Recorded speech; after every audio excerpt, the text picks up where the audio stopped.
செய்தியின் தலைப்பாக நம்ம தெரிந்து கொண்டிருக்கிறது. 3 விதமான விசுவாசங்கள் அப்படிங்கிற தலைப்பின் கீழாய் நம்ம தியானிக்க போகிறோம். 3 விதமான விசுவாசங்கள். நமக்கு நன்றாய் தெரியும். விசுவாசத்தை குறித்து பல முறை நம்ம தியானித்திருக்கிறோம். பல காரியங்களை பல கோணங்களிலே நம்ம தியானித்திருக்கிறோம். இன்றைக்கு யாக்கோபுடைய நிருபத்திலிருந்து நம்ம தியானிக்க போறோம். விசுவாசத்தை குறித்து யாக்கோபு என்ன சொல்கிறார் அப்படிங்கிறத 2ஆம் அதிகாரத்தில் தியானிக்க போகிறோம். அதிலே அவர் 3 விதமான விசுவாசங்களை குறித்து அவர் பேசுகிறார். அதுதான் நம்முடைய தியானமா இருக்க போகிறது. நேரம் இருக்கிற வரைக்கும் நம்ம தியானம் பண்ணலாம். நேரம் இல்லாவிட்டால் அடுத்த வாரமும் மீதி பகுதியை நம்ம தியானிக்க போகிறோம். 3 விதமான விசுவாசங்கள். இதுக்கு ஆதாரமாய் நம்ம தெரிந்து கொண்டிருக்கிற வேத பகுதி யாக்கோபினுடைய நிருபம். யாக்கோபின் நிருபம் 2ஆம் அதிகாரம் 14 இருந்து 26 வரைக்கும். யாராவது ஒருத்தர் சத்தமாய் நீங்க வாசிக்கலாம். என் சகோதரரே, ஒருவன் தனக்கு விசுவாசம் உண்டென்று சொல்லியும் கிரியைகள் இல்லாததனால் அவனுக்கு பிரயோஜனம் என்ன? அந்த விசுவாசம் அவனை ரட்சிக்குமா? ஒரு சகோதரனாவது சகோதரியாவது வஸ்திரம் இல்லாமலும் அனுதின ஆகாரம் இல்லாமலும் இருக்கும் போது உங்களில் ஒருவன் அவர்களை நோக்கி, நீங்கள் சமாதானத்தோட போங்கள், குளிர் காய்ந்து பசியார்கள் என்று சொல்லியும் சரீரத்துக்கு வேண்டியவைகளை அவர்களுக்கு கொடாவிட்டால் பிரயோஜனம் என்ன? அப்படியே விசுவாசமும் கிரியைகள் இல்லாதிருந்தால் தன்னிலே தானே செத்ததாய் இருக்கும். ஒருவன் உனக்கு விசுவாசம் உண்டு, எனக்கு கிரியைகளும் உண்டு, கிரியைகள் இல்லாமல் உன் விசுவாசத்தை எனக்கு காண்பி, நான் என் விசுவாசத்தை என் கிரியைகளினாலே உனக்கு காண்பிப்பேன் என்பானே. தேவன் ஒருவர் உண்டென்று விசுவாசிக்கிறாய், அப்படி செய்கிறது நல்லதுதான். பிசாசுகளும் விசுவாசித்து நடுங்குகின்றன. வீணான மனுஷரே, கிரியைகள் இல்லாத விசுவாசம் செத்ததென்று நீ அறிய வேண்டுமோ? 26 வரைக்கும். நம்முடைய பிதாவாகிய ஆபிரகாம் தன் குமாரன் ஈசாக்கை பலிபீடத்தின் மேல் செலுத்தின போது கிரியைகளினாலே அல்லவா நீதிமானாக்கப்பட்டார். விசுவாசம் அவனுடைய கிரியைகளோடு கூட முயற்சி செய்து கிரியைகளினாலே விசுவாசம் பூரணப்பட்டது என்று காண்கிறாயே. அப்படியே ஆபிரகாம் தேவனை விசுவாசித்தான், அது அவனுக்கு நீதியாக எண்ணப்பட்டது என்கிற வேத வாக்கியம் நிறைவேறிற்று. அவன் தேவனுடைய சிநேகிதன் எண்ணப்பட்டான். ஆதலால் மனுஷன் விசுவாசத்தினாலே மாத்திரமல்ல கிரியைகளினாலேயும் நீதிமானாக்கப்படுகிறான் என்று நீங்கள் காண்கிறீர்களே. இது 26 வரைக்கும் நீங்க வாசிக்கும் போது 25, 26 வாசிக்கிறேன். அந்தபடி ராகாப் என்னும் வேசியும் தூதர்களை ஏற்றுக்கொண்டு வேறு வழியாய் அனுப்பிவிட்ட போது கிரிகளினாலே அல்லவோ நீதிமான் ஆக்கப்பட்டார், நீதியுள்ளவர் ஆக்கப்பட்டார். அப்படியே ஆதி இல்லாத சரீரம் செத்ததா இருக்கிறது போல கிரியை இல்லாத விசுவாசமும் செத்ததா இருக்கிறது. வாசித்த பகுதி நீங்க கவனிச்சிருப்பீங்க நினைக்கிறேன். எல்லாரும் நீங்க வாசிக்கிறீங்க. இந்த வாசித்த இந்த வேத பகுதியில 3 விதமான விசுவாசங்களை குறித்து நம்ம பார்க்கிறோம். நீங்க ஏதாவது நீங்க இதை வாசிக்கும் போது அல்லது கேட்கும் போது இது எப்படிப்பட்ட விசுவாசங்களை குறித்து செத்தது அப்படின்னு நீங்க கவனிச்சீங்கன்னா, செத்த விசுவாசம் அப்படின்னு பார்க்கிறோம், கிரியில்லாத விசுவாசம் பார்க்கிறோம். நிறைய வார்த்தைகளை யாக்கோபு பயன்படுத்துகிறார். அதுல பிரதானமாய் நம்ம பார்த்த 3 பகுதியை தான் இன்றைக்கு நாம தியானிக்க போகிறோம். முதல்ல நம்ம தெரிந்து கொள்ள வேண்டியது விசுவாசம்னா என்ன என்பது நமக்கு அவசியமாய் தெரிய வேண்டும். அது நன்றாய் நமக்கு தெரியும். பல முறை நம்ம தியானம் பண்றோம். விசுவாசம்னா என்ன அப்படிங்கிறத வேத வசனத்தின் அடிப்படையிலே நம்ம பார்க்கும்போது அதுக்கு ஒரு வரையறை சொல்லப்பட்டிருக்கு, ஒரு டெபினேஷன் அங்க இருக்கிறது. அது என்ன சொல்றது? எபிரேயர் 11:1 வாசிக்கும் போது விசுவாசங்கிறது என்ன அப்படின்னு பார்த்தோம்னா, நம்பப்படுபவர்களின் உறுதியும், எதை நம்புகிறோமோ அது உறுதியாய் நம்புவது பேர் தான் விசுவாசம். முதல் காரணம் விசுவாசம் என்பது நம்பப்படுகிறவர்களின் உறுதியும். இரண்டாவது காணப்படாத கண்ணுக்கு தெரியாத ஒரு காரியத்தை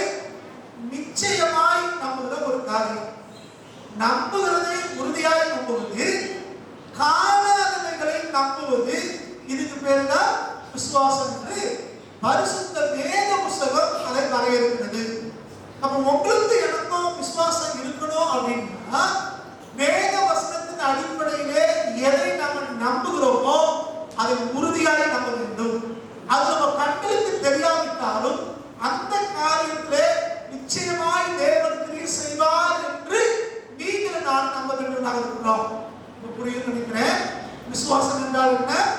நம்பப்படுகிறவர்களுடைய உறுதியும் காணப்படாதவைகளில் நிச்சயமாய் இருப்பதுதான் விசுவாசம். சரி, இப்போ மூல மொழியிலே பைபிளுடைய அடிப்படை மொழியிலே பார்க்கும்போது இது எபிரேயம் கிரேக்கம் இந்த ரெண்டுலையும் இந்த விசுவாசன்ற வார்த்தைக்கு என்ன பொருள் இருக்கிறது அப்படின்னு நான் பார்த்தேன். பொதுவாக நம்ம ஊர்ல நம்முடைய கிராமங்கள்ல விசேஷமாய் விசுவாசன்ற வார்த்தை எதுக்கு பயன்படுத்துறாங்க அப்படின்னா நன்றி அறிகளுக்கு தான் பயன்படுத்துவாங்க. விசுவாசமுள்ள ஆளு அப்படின்னு சொன்னா நம்ம நினைக்கிறோமே இந்த உறுதியான நம்பிக்கை காணப்படாதவனுடைய நிச்சயம் சொல்றதே இந்த மாதிரி பார்த்தாங்க.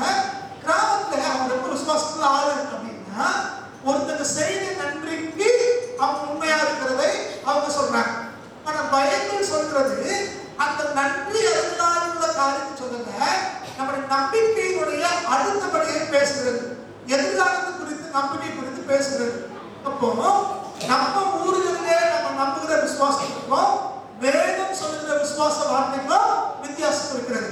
அதே மாதிரி இங்க மூல மொழிகளை பார்க்கும்போது எபிரேயத்துல இந்த விசுவாசத்தை குறித்து என்ன சொல்லுதுன்னா எம்முனா அப்படிங்கிறாங்க. இதுல இருந்தா ஆமென் அப்படிங்கிற வார்த்தை இருக்கிறது. ஒரே வார்த்தை கொஞ்சம் இந்த வம்பல்ஸ்ல உயிர் சொல்லலே கொஞ்சம் வித்தியாசம் இருக்கிறது. ஆமென் அப்படின்னு நம்ம சொன்னா நம்ம ஜெப முடிவுல ஆமென் சொல்றோம், இடையில ஆமென் சொல்றோம். இந்த ஆமென் அப்படிங்கிறது தான் விசுவாசங்கிற வார்த்தைக்கு எபிரேய மொழியில பயன்படுத்திருக்காங்க. ஆமென் அப்படின்னா என்ன அர்த்தம்? அப்படியே ஆகக்கடவுள் என்று அர்த்தம். அப்போ விசுவாசம் அப்படிங்கிறதுக்கு எபிரேய மொழியில எழுத்துப்படியான பொருள் என்னன்னா அப்படியே ஆகக்கடவுள் என்று பொருள். அப்ப விசுவாசம் கர்த்தர் மேல விசுவாசம் வைக்கிறோம் அப்படின்னு சொல்றோம். விசுவாசம் என்னது? நம்பப்படுகிற உறுதியும் காணப்படாதது நிச்சயமா இருக்கிறது. அப்ப எதை நம்ம உறுதியாக நம்புறோமோ எது நம்ம காணாம இருக்கிறோமோ அந்த காரியம் அப்படியே ஆவதாக அப்படின்னு சொல்றதுக்கு பேர் தான் விசுவாசம். புரியுது? அப்ப நீங்களும் நானும் விசுவாசி அப்படின்னா கர்த்தர் சொன்ன காரியங்களை நம்பிக்கை வச்சிருக்கிறோம், விசுவாசிக்கிறோம் அப்படின்னா தேவன் எனக்கு வாக்குத்தத்தத்தை கொடுத்திருக்கிறார், அது மேல எனக்கு விசுவாசம் இருக்குது, வேத வசனத்தை நான் விசுவாசிக்கிறேன் அப்படின்னு சொன்னோம் அப்படின்னா அது அப்படியே ஆகக்கடவுள் என்று பொருள். அதே மாதிரி அது கிரேக்கத்துல வாசிக்கும் போது கிரேக்கத்துல பிஸ்டிஸ் அப்படின்னு சொல்றாங்க. பிஸ்டிஸ் அப்படிங்கிற வார்த்தையை பயன்படுத்துறாங்க கிரேக்கத்துல.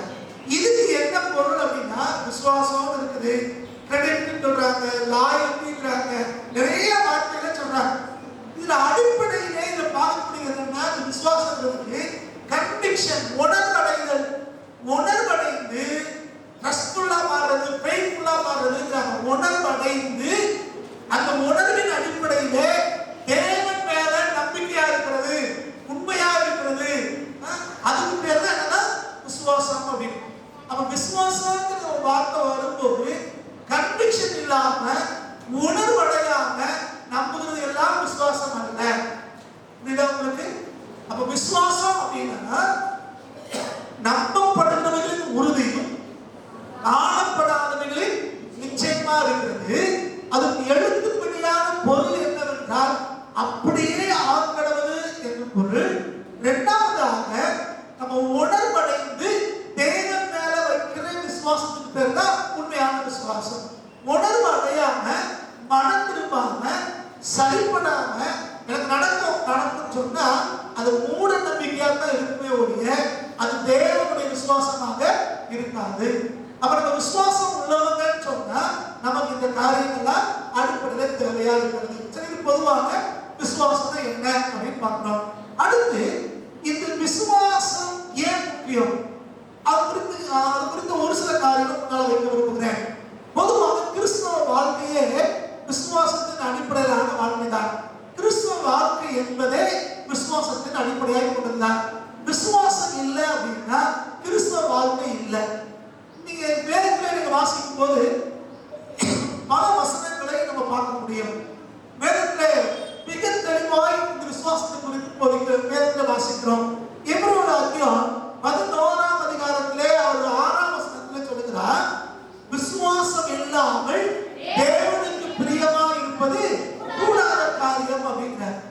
விசுவாசம் இருந்தால் தான் தேவனுக்கு பிரியமாய் நீங்கள் நானும் மாற முடியும்.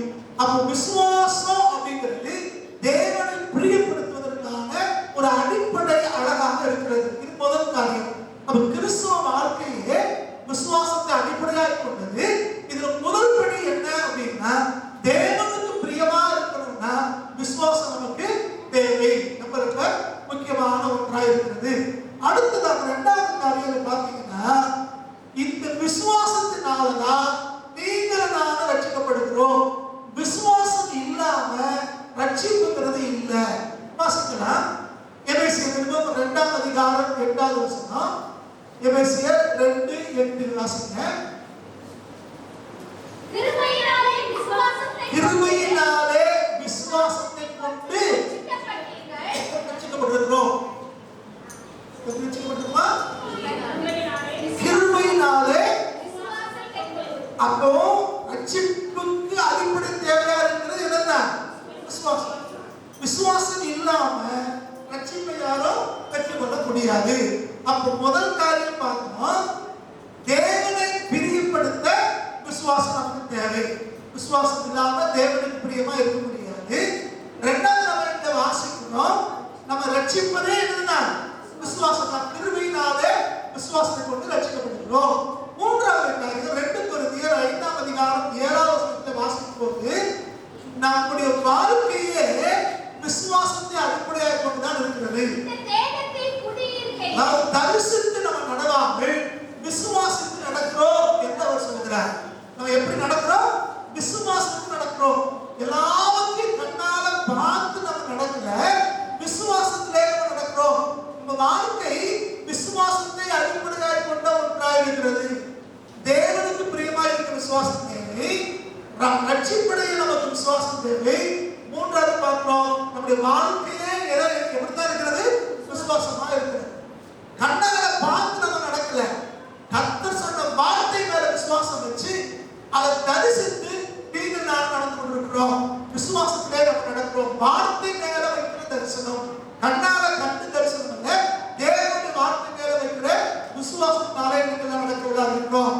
அடுத்து பாத்தீங்கன்னா சொல்றோம், ரோமர் 1ஆம் அதிகாரம் ரோமர் 14ஆம் அதிகாரம் 23வது வசனத்தை நீங்க வாசித்தீங்கன்னா, விசுவாசத்தினாலே வராத யாவும் பாவமே அப்படின்னு வாசிக்கிறோம்.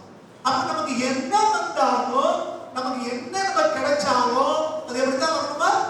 விசுவாசத்தினாலே. விசுவாசம் இல்லாம, தேவன் மேல விசுவாசம் வைக்காம, குறுக்கு வழியிலையோ தந்திரத்திலேயோ நம்முடைய ஞானத்திலேயோ எதை நம்ம சம்பாதித்தாலும், நம்ம எதை பெற்றுக் கொண்டாலும் அது எல்லாமே இருந்தா விசுவாசத்தினாலே வராத யாவும் பாவமே. அப்ப நமக்கு ஒரு விசுவாசங்கிறது ரொம்ப ரொம்ப முக்கியம் என்பதை பார்க்கிறோம். இது முதல் காரியம், கிறிஸ்துவ வாழ்வு விசுவாசத்தின் அடிப்படையில் அமைந்திருக்கிறது. இரண்டாவது கவனிக்க வேண்டியது என்னன்னா, இந்த விசுவாசத்திலே பல வகைகள் இருந்தாலும் அடிப்படையிலே நமக்கு தேவையான விசுவாசம் என்னன்னா ரட்சிக்கிற விசுவாசம். உங்களை என்னையும் ரட்சிக்கிற, உங்களுக்கு எனக்கும் மீட்பின் தருகிற விசுவாசம் தான் நமக்கு தேவை. பலவிதமான வார்த்தைகளை பைபிள்ல வாசிக்கிறோம். ஆனா உங்களுக்கு எனக்கு தேவையான ஒண்ணு நம்ம ரட்சிக்கிற விசுவாசம் நமக்கு தேவை. இங்கே நம்ம வாசித்த பகுதியில வாசிக்கும் போது, அதாவது யாக்கோபுல வாசிக்கும் போது 2ஆம் அதிகாரம் 14லிருந்து 26 வரைக்கும் வாசம். இந்த வாசம்னா இங்கே அவர் அடிப்படையிலே ஒரு 3 விசுவாசங்களை சொல்கிறார். இந்த 3 விசுவாசத்துல ஒரு விசுவாசம் தான் உங்களை என்னையும் ரட்சிப்புகளை நடத்தக்கூடிய விசுவாசம்.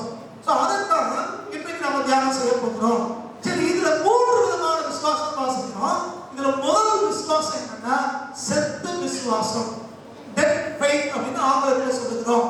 இதை குறித்து இந்த யாக்கோபு 2ஆம் அதிகாரம் 14லிருந்து 17 வரைக்கும் வாசிக்கும் போது இந்த செத்த விசுவாசத்தை குறித்து வாசிக்கிறோம். செத்த விசுவாசம், டெட் ஃபெய்த். அப்ப விசுவாசத்திலையும் எந்த விசுவாசம் இருந்தா செத்த விசுவாசம். அவரே சொல்றாரு, விசுவாசம் செத்ததா இருக்குமே அப்படின்னு சொல்றாரு. செத்த விசுவாசம் இது எப்படி அப்படின்னா, இது குறித்து நம்ம எப்படி புரிந்து கொள்வது?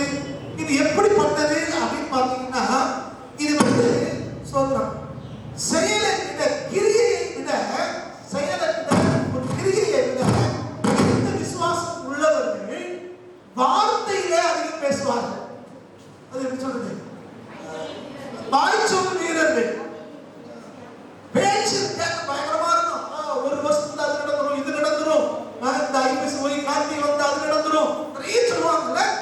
வாய் சொல்லுவே செய்வாங்க, கேட்கறதுக்கு நல்லா இருக்கும், பேச்சுல நல்லா இருக்கும், ஆனா செயல்ல ஒன்றுமே இருக்காது. இதுக்கு நல்ல உதாரணம் நீ யாருமே சொல்ற. ஒருத்தங்க பசியா இருப்பாங்களா, பசியா இருக்கிறவங்க வந்திருக்கும் போது இந்த விசுவாசம் உள்ளவங்க சொல்லுவாங்க, கர்த்தர் எல்லாத்தையும் பார்த்துக்குவாரு, அதெல்லாம் அப்படி இருக்கும் இப்படி இருக்கும் அப்படின்னு சொல்லிட்டு அடுத்த வார்த்தை சொல்லுவாங்களா, பசியா வந்திருக்கவன போய் குளிர்ந்து அடிச்சு இறைவாரு.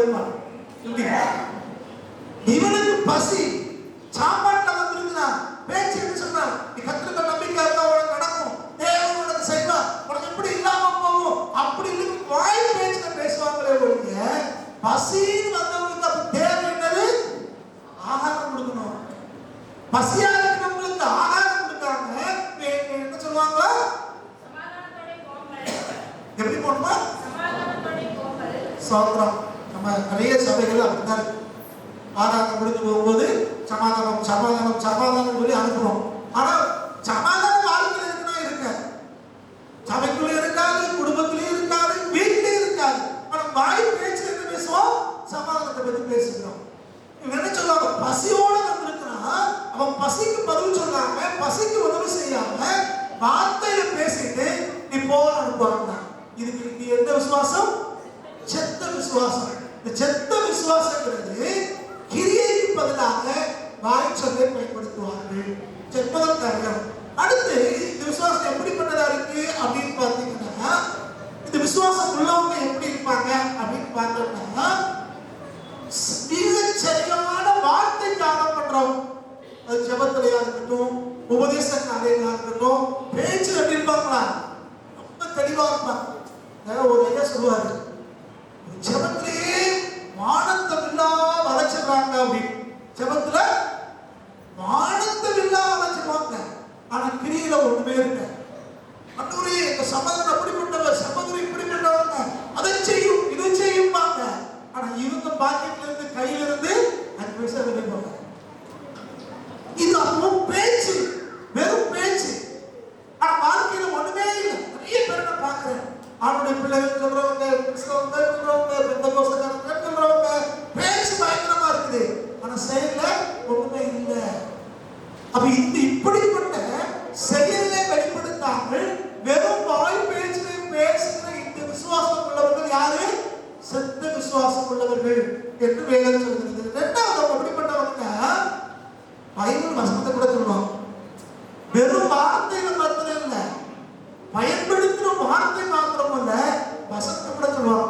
அந்த வசனம் இப்படி சொல்லுது, இந்த வசனம் இப்படி சொல்லுது, பைபிளை சரளமாக சொல்லுவாங்க. ஆனா வாழ்க்கையில மாற்றம் இருக்காது, வாழ்க்கையில கிரியை இருக்காது. அப்போ வார்த்தை ஜாலம் செய்வாங்க, இரண்டாவது வசனங்களை பயன்படுத்துவாங்க, நல்ல சரியா வசனத்தை சொல்ற மாதிரி தெரியும், ஆனா கிரியையில எதுவுமே இருக்காது. சோத்திரம். இதுவுமே ஒரு சத்த விசுவாசம் தான். இவங்க அதாவது ஆங்கிலத்தில் ரொம்ப நல்லா இருக்குது, அதாவது இவங்களுடைய பேச்சு பேச்சு ரொம்ப நல்லா இருக்கும், ஆனா அந்த பேச்சு அளவுக்கு இவனுடைய நடத்தை இருக்காது. ஆங்கிலத்தில் விளைச்சிருக்கேன், their walk does not measure up to their talk of it. இந்த வாக்கும் டாக்கும் ரொம்ப வித்தியாசமா இருக்கும். பேசுறது ஒண்ணு, செய்கிறது ஒண்ணு. சொல்றது அவங்க பேசும்போதே இப்படி சொல்லுவாங்க, நம்ம சொல்றது தான் செய்வோம், செய்கிறது தான் பேசுவோம் அப்படிம்பாங்க. பேச்சு நல்லா, கேட்க நல்லா இருக்கு, உணர்ச்சிகளை தூண்டுகிறது. ஆனா வேத வசனம் சொல்கிறது அவங்க பேச்சுக்கும் அவங்க செய்திக்கும் சம்பந்தமே இருக்காது. இது இவர்களெல்லாம் செத்த விசுவாசத்தை உடையவர்கள். அடுத்து பாருங்க, இந்த விசுவாசம் வெறும் அறிவு சம்பந்தப்பட்ட விசுவாசம், வெறும் அறிவோடு தொடர்புடைய விசுவாசம், வாழ்க்கையோடு தொடர்புடையது இல்லை, நடைமுறையிலே இந்த விசுவாசம் இல்லை. இந்த விசுவாசம் வெறும் அறிவு சார்ந்தது, மூளையோடு தொடர்புடைய விசுவாசம். உங்களுக்கு தெரியுங்க, ஜபத்துக்கு வந்தா என்ன நடக்கும்னு தெரியும், ஆராதனைக்கு வந்தா நடக்கிற என்ன நடக்கும்னு தெரியும், கத்துட்டு கேட்டா கொடுப்பாருன்னு தெரியும் அப்படின்னு தெரியும் தெரியும் என்று மூளை அறிவை பயன்படுத்தி பேசுகிறோம். அப்ப அறிவு நமக்கு சொல்கிறது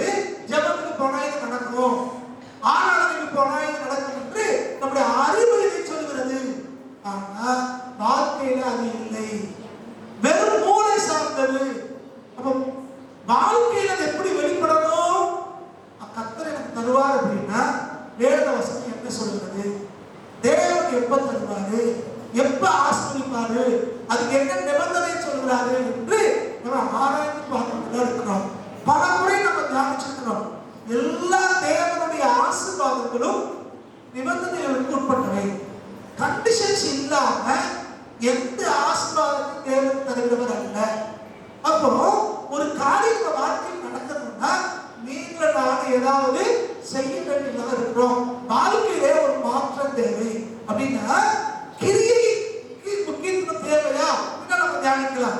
விசுவாசத்தை விட கிரியை பெருசா அப்படின்னு பார்த்தா பின்னா நம்ம தியானிக்கும் போது இது புரியும். நீங்க யாக்கோபு கிரியை எந்த கிரியை சொல்கிறார்? நம்முடைய சுய கிரியினாலே, சுய உழைப்பினாலே, சுய ஞானத்தினாலே எதை சம்பாதிக்கலாம்னு அவர் சொல்லல. வேத வசனத்தின் அடிப்படையிலே நீங்கள் நாங்கள் வாழ்க்கையிலே சில மாற்றங்களை சந்திக்க வேண்டியதாக இருக்கிறோம். வாழ்க்கையை மாற்றி அமைக்க வேண்டியதாக இருக்கிறோம். மனம் திரும்ப வேண்டியதாக இருக்கிறோம். சில காரியங்கள் விட வேண்டியதாக இருக்கிறோம். சில காரியங்கள் இல்லாமல் செய்ய வேண்டியதாக இருக்கிறோம். அப்படிப்பட்ட கிரியைகளை தான் அவர் அங்கே பேசுகிறார். நான் விசுவாசிக்கிறோம் அப்படின்னு சொல்லிட்டு செய்ய வேண்டிய காரியத்தை செய்யாவிட்டால் அதுல மாற்றம். உங்களுக்கு புரியுற மாதிரி சொல்றேன். டாக்டருக்கு போனோம், எனக்கு ஃபீவர் இருக்கு அப்படின்னு போய் சொல்றோம்னு வச்சுக்கோங்க. அப்ப டாக்டர் ஸ்டெத்தை வச்சு பார்க்கிறாரு, தெர்மாமீட்டர் வச்சு பார்க்கிறாரு, எல்லாம் செக் பண்ணிட்டு ஒரு மாத்திரை எழுதி கொடுக்குறாரு. இப்போ நம்ம டாக்டர் நம்புகிறோம் அப்படித்தானே? டாக்டர் மேல நம்பிக்கை இருக்கிறவங்க டாக்டர் தேடி போயிருக்கோம். இப்போ அவர் எழுதி கொடுத்த மருந்தையும் நம்புகிறோம். நல்ல டாக்டர் அவர் பிரிஸ்கிரைப் பண்ணாங்கன்னா அது சரியாயிரும் அப்படின்னு நம்ம நம்புறோம். அவர் மேல விசுவாசம் வைக்கிறோம் அப்படின்னு வச்சுக்கோங்க. இப்போ மாத்திரை வாங்கிட்டு வந்துட்டு மாத்திரை சாப்பிடாம இருக்கோம்னு வச்சுக்கோங்க. என்ன ஆகும்? டாக்டர் மேல நம்பிக்கை இருக்கு, டாக்டர் மேல விசுவாசம் இருக்கு. ஆனா அவர் சொன்ன காரியத்தை செய்யல. இவன் காசு வச்சு மாத்திரை கூட நம்ம வாங்கிடுறோம், மாத்திரையும் வாங்குறோம், ஆனா சாப்பிடுறது இல்லை. இல்ல நம்பிக்கை தான் பெருசு, எனக்கு விசுவாசம் தான் பெருசு அப்படின்னு சொல்றோம் அப்படின்னா அது சரியானதா? விசுவாசம் நமக்கு தேவை, நம்பிக்கை நமக்கு தேவை. அதே நேரத்தில் அவர் என்ன சொன்னாரோ அதற்கு கீழ்ப்படிய வேண்டும். மாத்திரை சாப்பிடாம டாக்டர் மேல நம்பிக்கை வச்சிருக்கேன், விசுவாசம் வச்சிருக்கேன்னா அது நடக்கிற காரியம் இல்லை. திரும்ப 10 நாள் கழிச்சு திரும்ப டாக்டர் போவோம். நான் உங்க மேல நம்பிக்கை வச்சிருக்கேன், உங்க மேல விசுவாசம் வச்சிருக்கேன், நீங்க தான் எனக்கு கொண்டு பார்த்தீங்களே, நீங்க தான் ஸ்ட்ரென்த் செக் பண்ணீங்களே, நீங்க தெர்மாமீட்டர் வச்சு செக் பண்ணீங்களே அப்படின்னா அவர் எல்லாம் உண்மைதான். நீங்க டாக்டர் பார்க்க போனது உண்மை, அவர் செக் பண்ணது உண்மை. ஆனா அதே நேரத்துல அவர் சொன்ன எழுதி கொடுத்த மாத்திரையை வாங்கினீங்க, அது கூட உண்மை. காசு கூட செலவழிச்சீங்க, உண்மை. அந்த மாத்திரையை சாப்பிட்டீங்களா அப்படின்னு டாக்டர் கேட்கும்போது ஆமா சாப்பிட்டேன்னு சொன்னீங்கன்னாக்கா அந்த வியாதி சுகமா இருக்கும்னு அவர் சொல்லுவார். இல்ல டாக்டர் நான் வாங்கி பத்திரமா வீட்டுல வச்சிருக்கேன், உங்க மேல விசுவாசம் வச்சிருக்கேன் அப்படின்னா அந்த வியாதி சுகமாகாது. வந்து புரியுதா? நீ கொஞ்சம் பேர் இப்படித்தான் விசுவாசிக்கிறோம், நம்பிக்கையா இருக்கிறோம் அப்படின்னு சொல்றோம். ஆனா வாழ்க்கையிலே மாற்றம் இல்லை, செயலிலே மாற்றம் இல்லை. இன்னும் கொஞ்சம் பேர் இருக்காங்க, உலகத்தார் பேசுறதுக்கும் உலகத்தார் செய்கிறதுக்கும் அதை அப்படியே இந்த ஃபாலோ பண்ண மாட்டாங்க. எனக்கு ஆவிக்குரியவர்கள் கர்த்தருடைய பிள்ளைகள் அப்படின்னு சொல்லுவாங்க. தந்திரமாய் குறுக்கு வழியில வித்தியாசமான முறையிலே ஆவிக்குரியவர்கள் சில தவறுகளை செய்தாங்க. கர்த்தர் மேல நம்பிக்கை வச்சிருக்கோம், கர்த்தர் மேல விசுவாசம் வச்சிருக்கோம்னு சொல்லிட்டு இது நமக்கு தேவையா? கற்பனை பண்ணிப்பாங்க. விசுவாசத்தினால் வராத யாவும் அப்படின்னா கர்த்தர் மேல விசுவாசம். எது நடந்தாலும் சரியா கர்த்தர் செய்யணும், அதுக்கு பேர் தான் விசுவாசம். அதே நேரத்துல கர்த்தர் நம்ம என்ன செய்ய சொன்னாரோ அந்த காரியத்தையும் நீங்களும் நானும் செய்ய வேண்டியதா இருக்கிறோம். இவங்க வெறும் மூளை அறிவிலே செயல்படுகிறவர்கள், செயலிலே இந்த விசுவாசம் வெளிப்படுகிறது இல்லை, கிரியை கிடையாது. அதனாலதான் இந்த விசுவாசத்தை யாக்கோபு சொல்கிறார், இது செத்த விசுவாசம் அப்படின்னு சொல்றோம். இது மூளை அறிவோடு சம்பந்தப்பட்டது. இது மனதுக்கு தொடர்புடையது. இன்னும் புரியுற மாதிரி சொல்லணும்னா ரட்சிப்புனா என்ன என்று எனக்கு தெரியும். ரட்சிப்பு ரட்சிப்புனா என்னன்னு மூல அறிவுல தெரியும். ஆனா அனுபவத்திலே அது இல்லை. மூல அறிவு இருக்கிற ரட்சிப்புனா என்னன்னு மூல அறிவு இருக்கு, ஆனா அது செயல்ல இல்லை. மூளையில அறிந்திருக்கிற அறிவுரை நம்ம உணர்ந்திருக்கிற அந்த ரட்சிப்பை வாழ்க்கையிலே அனுபவமாக கொண்டு வருவது இல்லை. அப்ப எப்படி இருப்பது? ஓ, தீயில் கொண்டா கை பொசிக்கு போகும் நமக்கு தெரியும், சுடுன்னு தெரியும். இது மூல அறிவு. சொல்லுங்க, புரியுதா?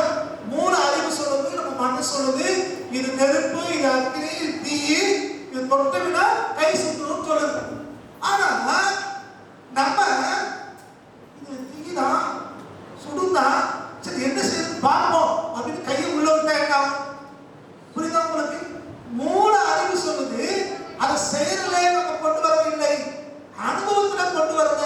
இது தொடக்கூடாது அப்படிங்கிற பய உணர்வு நமக்கு இல்லை. அப்ப மூல அறிவுங்கிறது வேற, வாழ்க்கை அனுபவங்கிறது வேற. வெறும் மூளை அறிவு வச்சு எதை செய்ய முடியாது. என் வாத்தியார் ஒரு முறை சொன்னார் கல்லூரியில, கண்டிப்பா 4 வருஷம் எலக்ட்ரிக்கல் இன்ஜினியரிங் படிச்சுட்டு போறான். இன்ஜினியரிங் படிக்கிறான். என்ன இன்ஜினியரிங்? எலக்ட்ரிக்கல் இன்ஜினியரிங் படிச்சுட்டு போறான்.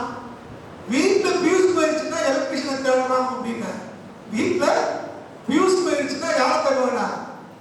எலக்ட்ரிஷியனை கையா. வீட்டுல கரண்ட் வருது அப்படின்னு தேடுவாங்க. இல்ல இன்னைக்கு நிலவரம் அப்படின்னா. இப்படிதான் நம்மளுடைய பல நேரங்கள் இருக்கிறோம். மூல அறிவு நமக்கு இருக்கிறது. ரட்சிப்புனா என்ன நமக்கு தெரியும், ஆனா வாழ்க்கையிலே அந்த ரட்சிப்பு அனுபவம் இல்லை, வாழ்க்கை மாறல. அதனாலதான் நம்ம விசுவாசம் செத்த விசுவாசமாக இருக்கிறதுக்கு வேதத்தை வாசிக்கிறோம். அடுத்து நம்ம வாழ்க்கையை தேவனிடத்திலே ஒப்பு கொடுத்து விசுவாசத்துக்காக ரட்சிப்புக்காக தேவன் மேல விசுவாசம் வைக்கிறது இல்லை. வாழ்க்கையை ஆண்டவரிடத்திலே ஒப்பு கொடுக்கிறதே இல்லை. தாய் இஷ்டப்படி, நம்முடைய சொந்தக்காரங்க ஆலோசனைப்படி, நமக்கு மற்றவங்க வேண்டியவங்க சொல்ற ஆலோசனை நடக்கிறாங்களே ஒழிய கர்த்தரிடத்திலே வாழ்க்கையை ஒப்பு கொடுப்பது இல்லை. அப்ப உண்மையான விசுவாசம் உள்ளவங்க நம் வாழ்க்கையை ஆண்டவருக்கு ஒப்பு கொடுப்பாங்க. ஆண்டவரை நீங்க பொறுப்படுத்திக் கொள்ளுங்க, நீங்க நடத்தின ஆண்டவரைன்னு சொல்லி கர்த்தரிடத்திலே ஒப்பு கொடுப்பார்கள். ஆனா இந்த செத்த விசுவாசம் உள்ளவங்க அப்படி இல்லை. தன்னுடைய நம்பிக்கையை விசுவாசத்தை எல்லாம் நான் சொந்தமா வச்சுக்கிட்டு இவங்க போராடுவாங்க, இவங்க முயற்சி பண்ணுவாங்க, இவங்க எல்லாரும் சாதிச்சுதான் நம்பாங்க. எனக்கு வித்தியாசம் புரியுதா? செத்த விசுவாசம் என்பது கர்த்தரிடத்திலே காரியங்களை விட்டு கொடுக்காத விசுவாசம், கர்த்தர் மேலே நம்பிக்கை இல்லாத ஒரு விசுவாசமா இருக்கிறது. அடுத்து இந்த விசுவாசம் உள்ளவங்களுக்கு சரியான வார்த்தை தெரியும். சரியான வார்த்தை தெரியும். அது ஜெபத்திலையா இருக்கலாம், பேச்சிலையா இருக்கலாம், மற்றவர்கள் சொல்ற ஆலோசனையா இருக்கலாம், இவன் பிரசங்கமா கூட இருக்கலாம். சரியான சொல் ஆடலை பயன்படுத்துவாங்க, வார்த்தைகளை சரியா பயன்படுத்துவாங்க. ஆனா அந்த வார்த்தைக்கு ஏற்றபடி வாழ்க்கை இருக்காது. முதல்ல சொன்ன இல்லையா, அப்படி டாக்கு ஏற்றபடி வாக்கு இருக்கிறது இல்லை. அதே மாதிரி இந்த வேர்ஸ்க்கு ஏற்றபடி வேர்ஸ் இருக்கிறது இல்லை. வார்த்தைக்கு ஏற்றபடி வார்த்தை இருக்கிறது இல்லை. அப்ப நம்முடைய வாழ்க்கையும் நம்முடைய கிரியையும் நம்முடைய வேலைகளும் நம்ம பேசுகிற பேச்சுக்கு ஏற்ப நம்முடைய வார்த்தைக்கு ஏற்ப இருக்க வேண்டும். அப்படி இல்லாவிட்டால் இந்த விசுவாசம் செத்த விசுவாசம். அப்போ இப்படிப்பட்ட விசுவாசம் நமக்கு இருக்குமா? நம்ம கிட்ட அந்த விசுவாசம் இருக்கா? யோசித்தாங்க. முதல் விசுவாசம் என்னது? செத்த விசுவாசம் பார்க்கணும். இந்த விசுவாசம் நம்ம ரட்சிக்காதுன்னு பார்க்கணும். இந்த விசுவாசம் நமக்கு புரோஜனம் இல்லைன்னு பார்க்கணும். அப்ப ஆண்டவருடைய பிள்ளைகள் சொல்ற ஆலயத்துக்கு வருகிற தேவனை ஆராதிக்கிற உங்களுக்கு எனக்கு அப்படிப்பட்ட விசுவாசம் இருக்க வாய்ப்பு இருக்குதா அப்படின்னு பார்த்தா உண்மையை சொல்லணும் அப்படின்னா இருப்பதற்கு வாய்ப்புகள் இருக்கிறது. இந்த விசுவாசம் நம்ம ரட்சிக்கிறது இல்லை. இந்த விசுவாசம் நமக்கு இருக்க வாய்ப்பு இருக்கிறது.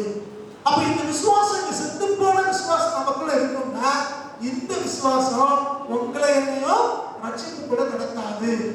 பல முறை தியானித்திருக்கிறோம். ரட்சிப்புல 3 விதமான ரட்சிப்பு இருக்கிறது. ஒன்று ரட்சிப்பு. கடந்த கால ரட்சிப்பு என்பது பாவத்தின் தண்டனையிலிருந்து தேவன் உங்களை ரட்சிக்கிறார்.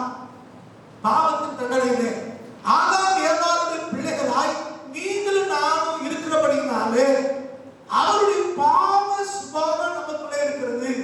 நம்முடைய ரத்தத்திலே பாவம் இருக்கிறது. இந்த பாவத்திற்கு தண்டனை என்று ஒன்று இருக்கிறது. அதுதான் ஏழு நரகம் என்று வேதத்தில் வாசிக்கிறோம். இரண்டாவது மரணம் என்று வேதம் சொல்கிறது. இயேசு கிறிஸ்துவை தெய்வமாக ஏற்றுக்கொண்டு அவர் ரத்தத்தினால கழுவப்படும் போது இந்த இரண்டாவது மரணமாகிய இந்த ஏழு நரகத்துக்கு போற தண்டனையிலிருந்து தேவன் உங்களை ரட்சிக்கிறார். இது கடந்த கால ரட்சிப்பு, இது முதல் ரட்சிப்பு, இது பாவத்தின் தண்டனையில் இருந்து உண்டாகிற ரட்சிப்பு. இரண்டாவது ரட்சிப்பு பாவத்தினுடைய பிரசன்னத்தில் இருந்து வருகிற பாவத்தினுடைய வல்லமையில் இருந்து வருகிற ரட்சிப்பு. முதல்ல உள்ளது பாவத்தினுடைய தண்டனையில் இருந்து பனிஷ்மெண்ட் ஆஃப் சின் அல்லது பெனால்டி ஆஃப் சின், பாவத்தினுடைய தண்டனையில் இருந்து ரட்சிப்பு கொடுக்கிறார். அது கடந்த கால ரட்சிப்பு. இரண்டாவது ரட்சிப்பு நிகழ்கால ரட்சிப்பு. இது பாவத்தினுடைய வல்லமையிலிருந்து from the power of sin அப்படின்னு சொல்றோம். பாவத்தினுடைய வல்லமையிலிருந்து நமக்கு ரட்சிப்பு தேவன் அனுதினமும் கொடுத்துக்கிட்டே இருக்கிறார். இது நிகழ்கால ரட்சிப்பு. ஒரு நாளிலே இயேசு கிறிஸ்து தெய்வமாக ஏற்றுக்கொள்ளும் போது அவர் ரத்தத்தினாலே நம்ம கழுவும் போது பாவத்தின் தண்டனையிலிருந்து ரட்சித்தார். ஆனால் பாவத்தின் தண்டனையிலிருந்து நீங்கள் நான் மீட்கப்பட்டிருந்தாலும் பாவம் நிறைந்த உலகத்திலே வாழ்ந்து கொண்டிருக்கிறோம். நம்மளை சுற்றிலும் பாவம் இருக்கிறது. அதான் வேதத்தை வாசிக்கிற எபிரேயர் சொன்னாரு, நம்ம சுற்றி இருக்கிற பாவத்தை தள்ளிவிட்டு. அப்ப கொஞ்சம் அசந்தாலும் இந்த பாவம் நம்மை மேற்கொள்ளும். இதுதான் நிகழ்காலத்தில் இருக்கிற பாவத்தினுடைய வல்லமை சொல்கிறோம். அப்ப அனுதினமும் இந்த பாவத்தின் வல்லமையிலிருந்து நீங்களும் நாமும் ரட்சிக்கப்பட வேண்டியவர்களாக இருக்கிறோம். பாவத்தினுடைய வல்லமையில் இருக்கிற இரண்டாவது ரட்சிப்பு. மூன்றாவது ரட்சிப்பு எதிர்காலத்துக்குரியது. அது பாவத்தினுடைய பிரசன்னத்திலிருந்தே ரட்சிப்பு. முதல் ரட்சிப்பு பாவத்தினுடைய தண்டனையிலிருந்து, இரண்டாவது ரட்சிப்பு பாவத்தினுடைய வல்லமையிலிருந்து, மூன்றாவது ரட்சிப்பு எதிர்கால ரட்சிப்பு பாவத்தினுடைய பிரசன்னத்திலிருந்து. அதாவது பாவமே இல்லாத இடத்துக்கு போற ரட்சிப்பு. இந்த பூமியில இருக்கிற வரைக்கும் பாவம் உண்டு. இப்படி ஆண்டவர் ஒரு நாளே வருகிறார். அவர் வந்து உங்களை என்னையோ அவர் எடுத்துக்கொள்ள போகிறார். சபையானது மத்திய ஆகாயத்தில் எடுத்துக்கொள்ளப்படும் என்று வேதத்தை வாசிக்கிறோம். அப்ப தேவனை சந்திக்கிற அந்த நாள் வந்துச்சுன்னா இந்த பூமியை விட்டு நீங்களாக எடுத்துக்கொள்ளப்பட்டோம்னா பாவம் இல்லாத ஒரு இடத்துக்கு போவோம். அதுதான் பாவத்தின் பிரசன்னத்தில் இருந்தே ஒரு ரட்சிப்பு. அது இனிமேல் வருகிற ரட்சிப்பு. முதல் ரட்சிப்பு பாவத்தின் தண்டனை இருந்து கடந்த காலத்தில் நம்ம இயேசு தெய்வமாக ஏற்றுக்கொள்ளும் போது அது கிடைத்தது. இரண்டாவது நிகழ்காலத்திலே ஒவ்வொரு நாளும் நீங்கள் ரட்சிக்கப்பட வேண்டியதாக இருக்கிறோம். பாவத்தின் ரட்சிப்பு என்பது ஒரே நாளை நடந்து முடிகிற சம்பவம் அல்ல. இது அனுதினம் இருக்கிற ஒரு ப்ராசஸ், ஒரு கண்டினியூஸ் ப்ராசஸ், தொடர்ச்சியாய் நடக்க வேண்டிய ஒரு காரியம். ஒவ்வொரு நாளும் தேவ சமூகத்தில் கேட்டு, ஆண்டவரே எங்களை சுற்றி இருக்கிற இந்த பாவத்தினுடைய வல்லமையிலிருந்து எங்களை காத்துக் கொள்ளுங்கன்னு ஆண்டவர்கிட்ட கேட்டு ஒவ்வொரு நாளும் இந்த பாவத்தின் வல்லமையிலிருந்து நீங்கள் நான் ரட்சிக்கப்பட வேண்டியதாக இருக்கிறோம். மூன்றாவது ரட்சிப்பு இனிமேல் வரக்கூடிய ரட்சிப்பு. அது கர்த்தருடைய வருகையிலே அவருக்காக காத்திருக்கிற பிள்ளைகளுக்கு, பாவத்தின் வல்லமையில் தப்பின பிள்ளைகளுக்கு, வேத வசனத்தின்படி சுத்தமான சாட்சியம் ஜீவிக்கிற பிள்ளைகளுக்கு தேவன் வைத்திருக்கிறார். அதுதான் மூன்றாவதான ஒரு ரட்சிப்பு. இந்த மூன்று வித ரட்சிப்புக்கும் காரணமாக இருப்பதுதான் இந்த விசுவாசம். ஆனால் இந்த செத்த விசுவாசம் இந்த ரட்சிப்பிலிருந்து உங்களை என்னையோ ரட்சிப்புக்குள்ளாக உங்களை என்னையோ கொண்டு செல்லாது. இந்த ரட்சிப்பை நமக்கு தெரியாது. இந்த வேத வசனத்தை வாசிக்கும் போது, பகுதியில வாசிக்கும் போது 3 முறை யாக்கோபு சொல்கிறார், faith without works is dead. விசுவாசம் இல்லாத கிரியை செத்ததுன்னு 3 வசனத்துல அவர் பேசுகிறார். அப்போ இந்த செத்த விசுவாசம் நீங்க அதிகமாய் கிரியை செய்துன்னு அர்த்தம். வேத வசனம் நமக்கு தெரியும், 2 அல்லது 3 சாட்சிகளாலே ஒரு காரியம் உறுதிப்படுத்தப்படும் அப்படின்னு வாசிக்கும். அதனாலதான் ஆண்டவர் வசனங்கள் சொல்லும் போது மெய்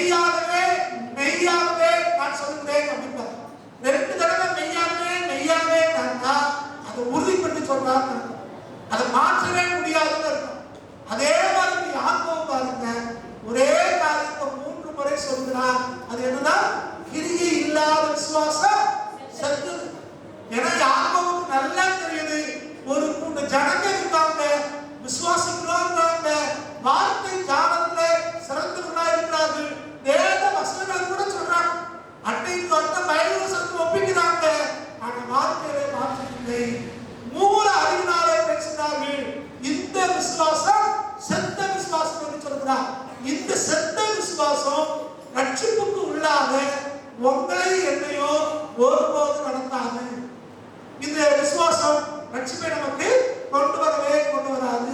இரண்டாவது, இன்னும் கொஞ்ச நேரம் சொல்லுகிறோம் விசுவாச அறிக்கை அப்படின்னு சொல்றோம். வேதவசனங்களை அறிக்கையிடுவது தப்பல், தவறான காரியம் கிடையாது. வேதவசனத்தை மனப்பாடம் செய்வது நல்லது, வேதவசனத்தை ஒப்பிக்கிறது நல்லது, திரும்ப திரும்ப சொல்றது நல்லது. ஆனால் இந்த விசுவாச அறிக்கைங்கிற பேர்ல மட்டும் நம்ம வாழ்க்கை இருக்கோமேனால், அதாவது வாழ்க்கை மாறாம நல்ல நற்கிரிகளை நீங்களும் நானும் செய்யாம வெறும் அறிக்கையிட்டு கொண்டு மட்டும் இருப்போம் அப்படின்னா அதுல ஒரு பிரயோஜனம் கிடையாது. இது செத்த விசுவாசத்துக்கான அடையாளம். விசுவாச அறிக்கை பேசுவோம், நான் கர்த்தருடைய சரீரமா இருக்கிறேன், எனக்கு வியாதியே வராது அப்படின்னு சொல்றோம். இருக்கா?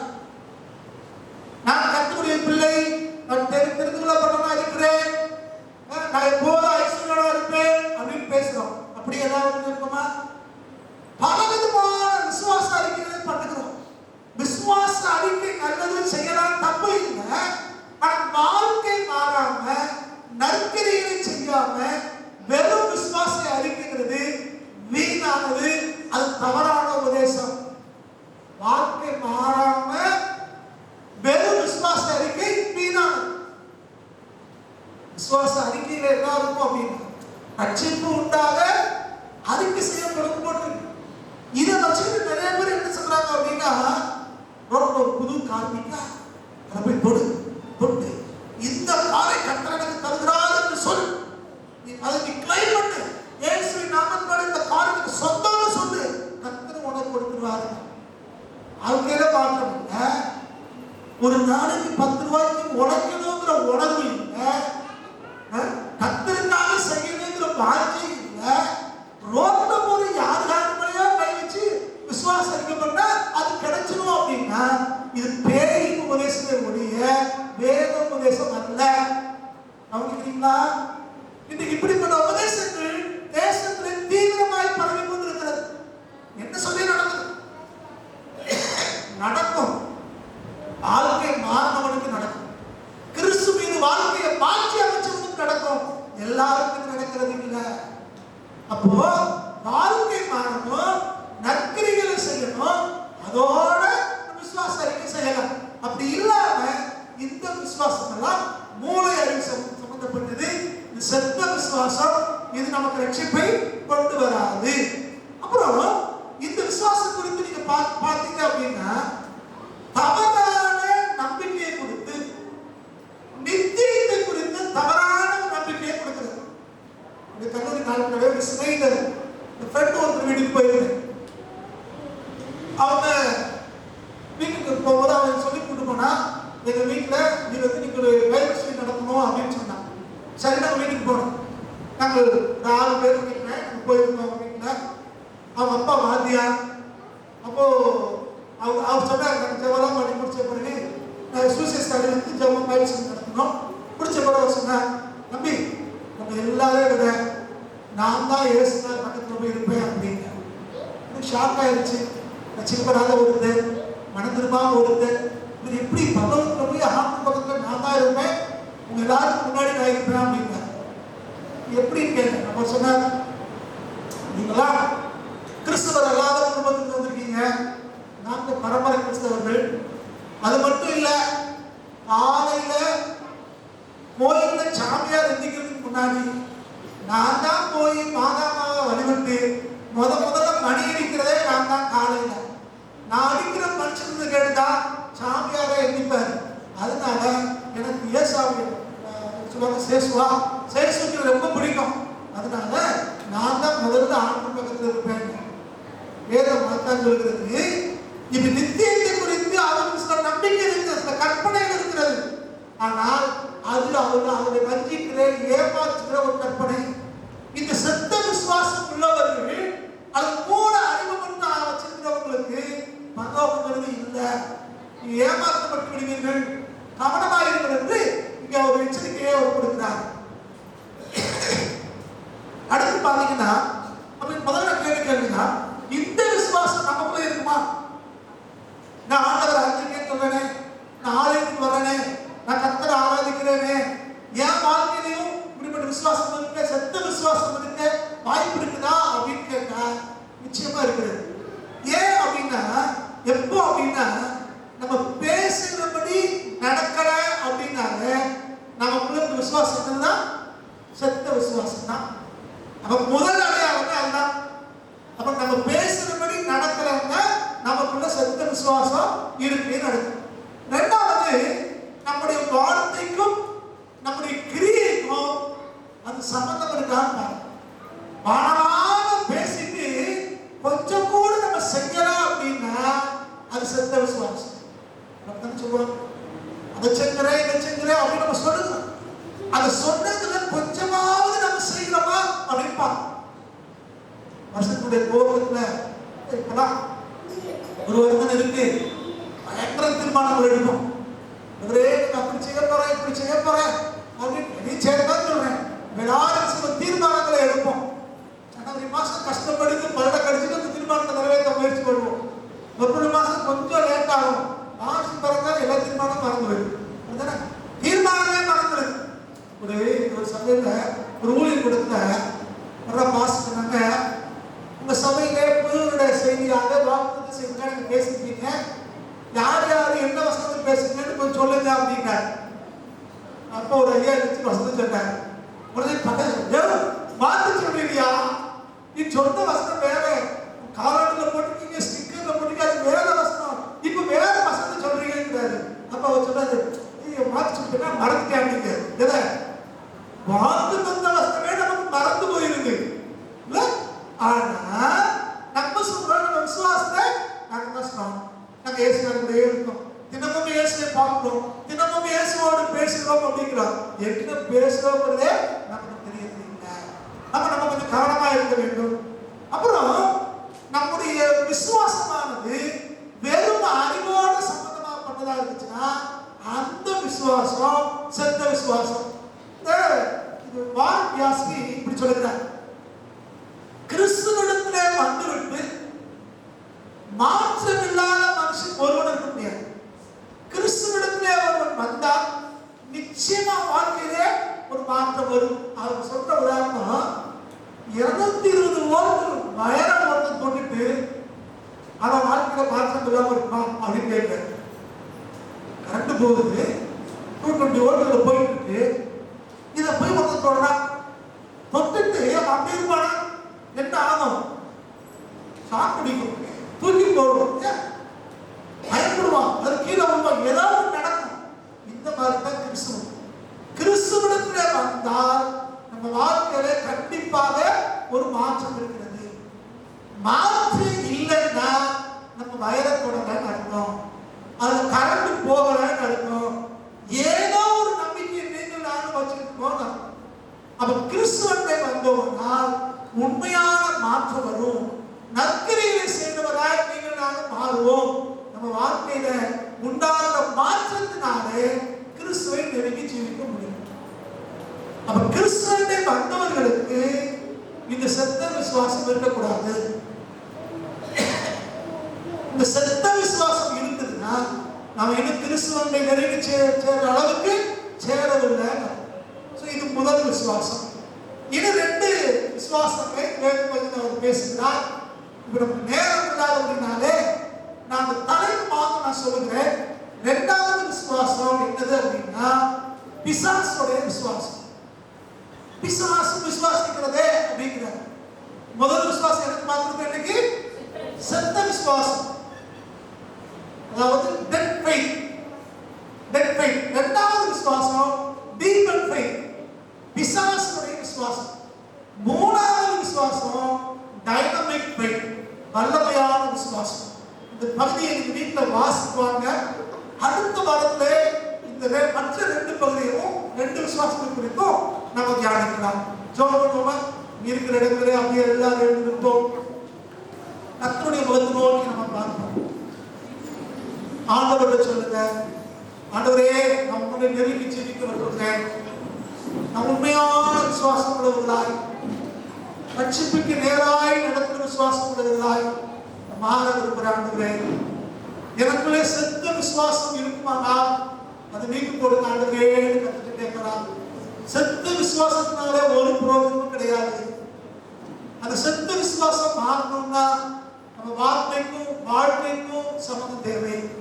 நம்முடைய கிரியைக்கும் நம்ம சொல்லுக்கும் சம்மந்தம் தேவை. நம்ம சொல்லுகிறபடி நம்முடைய செயல் இருக்க வேண்டும். சொல்லும் செயலும் வந்து போச்சுன்னா அதுதான் உண்மையான விசுவாசத்தினால நம்ம நடக்குதுன்னு அர்த்தம். அப்படி இல்லைன்னா பேசுறது ஒன்று பேசுவோம், சொல்றது ஒன்று சொல்றோம், நடக்கிறது நடக்கிறோம், வாழ்க்கை ஒரு மாதிரி இருக்குன்னா அது உண்மையான விசுவாசம் இல்லை, அது செத்த விசுவாசம். ஆனதுக்கு நடுவே மரணத்தினால் என்னை கழுவும், என் விசுவாசம் குறைவு மன்னியும், பாவங்களெல்லாம் மன்னிங்க ஆண்டவரே. எனக்குள்ள இருக்க செத்த விசுவாசத்தை நீக்கி போட்டு நான் உண்மையான ரட்சிப்பின் விசுவாசத்தினாய் கடந்து வரைக்கும் பலனாங்கன்னு எழுதுங்க. விசுவாசமானது நம்பப்படுகிறவர்களின் உறுதியும் காணப்படாதவர்கள் நிச்சயமா இருக்கிறது. அன்பான தேவ ஜனமே, வேத வசனத்தின்படி எதையெல்லாம் நீங்கள் நம்பிக்கொண்டிருக்கிறோமோ அதை உறுதியாய் நம்பும்படிக்கு தேவன் உங்களை உற்சாகப்படுத்துகிறார். வேத வசனத்தின்படி கண்களாலே காணாத தரிசிக்காத அநேக காரியங்களை விசுவாசிக்கிறோமே, அந்த விசுவாசம் நடக்கும்படிக்கு தேவன் உங்களை ஏவுகிறார். நீங்களால் தரிசித்து நடக்கவில்லை, ஆனால் விசுவாசம் நடக்கிறோம். விசுவாசம் உள்ளவனுக்கு எல்லாம் கூடும் என்று வேதம் சொல்கிறது. தேவஜனமே, அப்படிப்பட்ட ஜெயிக்கிற ஒரு விசுவாசம், விக்டோரியஸ் ஃபெய்த் உங்களுக்கு எனக்கு தேவையாக இருக்கிறது. ஆண்டவர் கடவுளுக்கு கொடுப்போமா? ஆண்டவரே விசுவாசத்தை பண்ணுங்கப்பா, விசுவாசத்தை மாற்றி ஆண்டவரே வேத வசனத்தின்படி ஜீவிக்க உதவி செய்யுங்க.